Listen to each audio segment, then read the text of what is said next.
Sean and I are starting a celebrity life abroad with his $3 million. I can't survive if we stay together and divorce. Want to know our address? Lick my shoes first. What? What are you talking about? What do you mean? I couldn't make heads or tails of what Sissy, my mother-in-law, was saying. There was no sign of her preparing for a life abroad or saving money. So, as I was saying, Sean got his hands on $3 million. We're set for a lavish life overseas, just the two of us. Why would my husband Sean go abroad? And what's this about $3 million? Why are you so curious? Well, if you're that desperate to know, maybe if you lick my shoes and beg, I might tell you. What kind of thing is that to say? Where's Sean? We're living the high life with Sean's $3 million. You're no longer needed. I was stunned by Sissy's words. How could Shauna suddenly acquire $3 million and live luxuriously abroad? And Sissy talked about it so frivolously, as if I were an outsider. My heart was filled with anger and anxiety, but I needed to stay calm and understand the situation. How on earth did Sean come into such a fortune? Could that $3 million possibly be? I'm Mariah. I work as a manager at a major IT company. I met Sean in the same department and was drawn to his bright personality, leading to our marriage. In the beginning, Sean's parents warmly welcomed me. Our daughter Rothy is now 14. I grew up in poverty with parents who were a bad influence.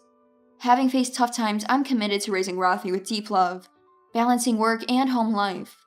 But then, Sean was assigned to a project in a remote area and had to go there alone.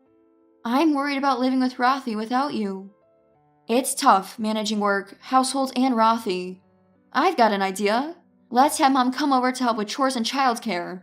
That might be a relief. That's how I agreed to live with Sissy. Mom, when will Dad come back? Rothy asked. He'll be in the countryside for a while. But don't worry, Grandma is coming to stay with us. And so Sissy moved into our house. Little did I know that this decision would become my biggest regret. You're working late again today. This is why women who don't care about their families are... As soon as I returned home from work, Sissy's words hit me like a dagger. Sissy, I have a job too, and I'm taking care of Rothy. I retorted, but Sissy was unconvinced. In my younger days, family was everything. The thought of working outside was unimaginable. Then, on a day Rothy brought home good grades, Sissy said, It would have been impossible with just you. It's all thanks to me. What's your purpose even? Aren't you unnecessary? Despite me teaching Rothy most of her language and math, and Sissy only helping with home economics homework. When I slightly messed up the seasoning in a dish, Sissy criticized. Your homemaking skills, especially cooking, need work. How did you and Sean manage before? Sissy, I'm doing my best, and everyone has their own way of managing household chores. My frustration reached its peak. Make sure you educate her properly. Sissy even started complaining to Sean. Mom, Mariah is working too. Try to understand a bit. Sean said, trying to reason with her, but it wasn't enough for me. Living together, my relationship with Sissy steadily deteriorated. With Sean far away, I felt increasingly isolated. One day, I called Sean for advice. Hello? Is now a good time? Yeah, it's fine. What's up? It's late. I've been getting criticized by Sissy about the housework, and it's starting to stress me out. Sorry, Mom's always been a bit harsh, but she might have a point. Don't worry too much, just go at your own pace. Taking some comfort in Sean's words, I resolved to persevere in my daily life. I spent my days longing for Sean's return. As Sean's absence stretched on due to a solo assignment, I continued to live my everyday life with Sissy. However, during Sean's absence, the pressure of Sissy's words intensified, and I grew increasingly exhausted from the stress. Sissy criticized everything I did, from morning till night, finding fault in all I undertook. When I made Sean's favorite mixed rice, she coldly remarked, This is terrible. Who'd eat this? And if I took even a short break, A woman who can't handle her housework has no right to rest, she would snap. I never had much confidence in household chores. Sean used to laugh off my shortcomings, but in front of Sissy, they were inexcusable. I think Sissy's harassment stems from her excessive love for Sean. She seems unable to accept that Sean has left her for marriage. It's a stark reminder not to become such an overbearing parent. One day, after some shopping at the local mall for relaxation, Sissy found out. As I arrived home, she was waiting furious. Unbelievable, going out to play when Sean's not home. What about the housework? I thought I needed a break. A break? In this situation? With your uselessness, I'm struggling here. Afterward, I found myself waiting for a call from Sean. I believed hearing his voice would bring me some relief, but what he said was unexpected. Things aren't going well with the project here, and I've gotten into gambling and debt. What? Gambling and debt? How bad is it? What about our life? Rothy's future? I'm sorry, I'm really sorry. I'll figure it out, just trust me. How exactly will you fix it? How much debt? I'm working on a solution. Despite thinking of Sean as someone far removed from gambling, always sincere and dependable. Since we met, he never once was late for a date, and after we started living together, he always came home right after work. Whenever I cooked or did laundry, he never failed to express his gratitude. I married him because of his sincerity and earnestness.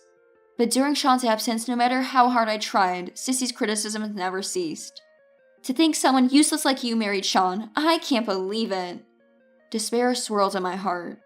Ever since Sean started his solo assignment, I endured Sissy's harsh daily criticisms. And Sean's recent confession only deepened the despair in my heart. His gambling debt problem. And then Sissy's relentless condemnations following it. Unable to endure any longer, I left the house in the middle of the night and sat on a bench in a nearby park crying.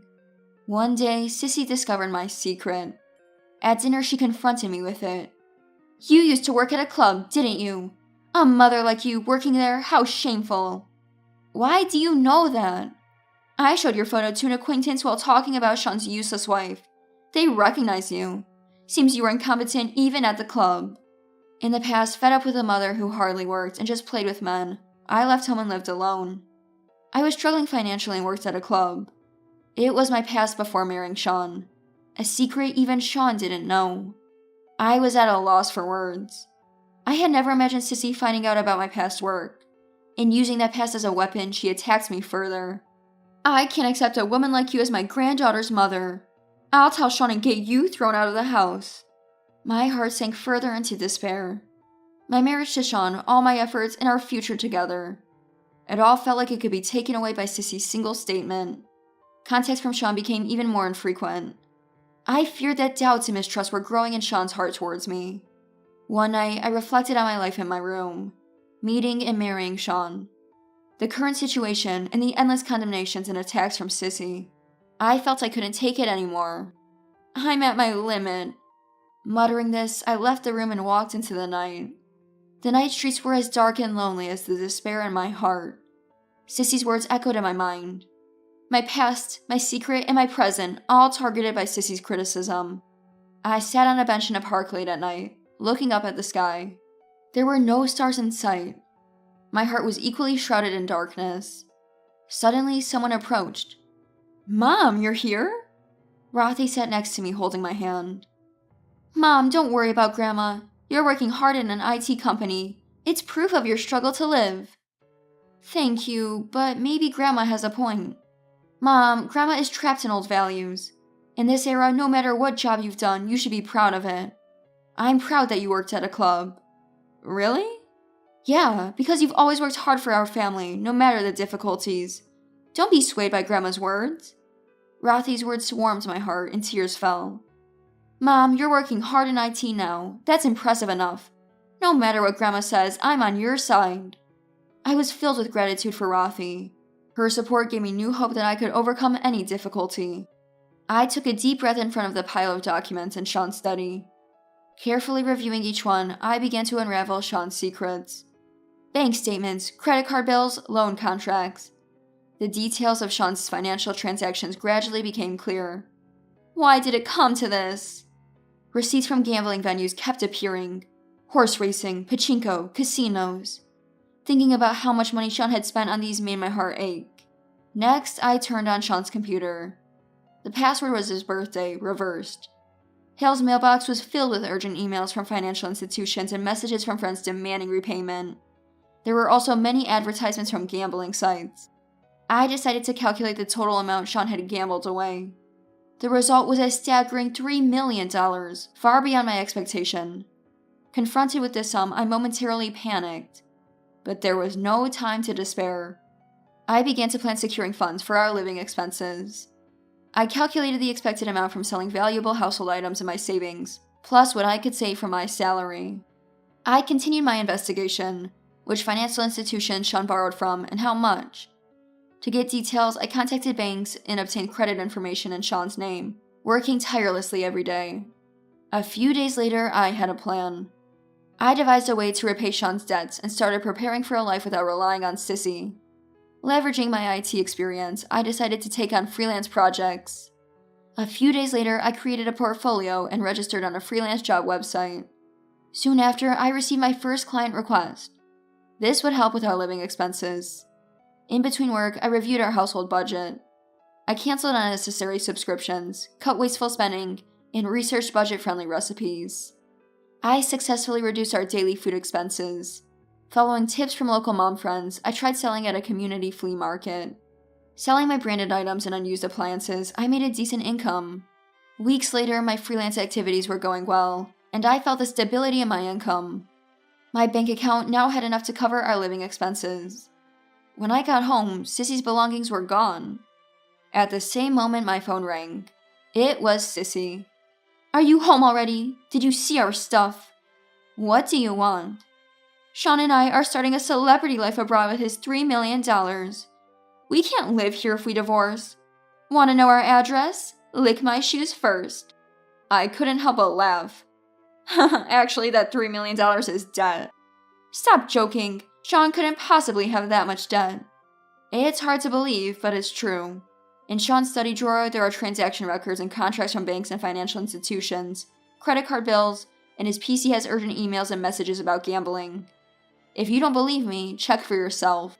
That's a lie. It's the result of Sean getting into gambling.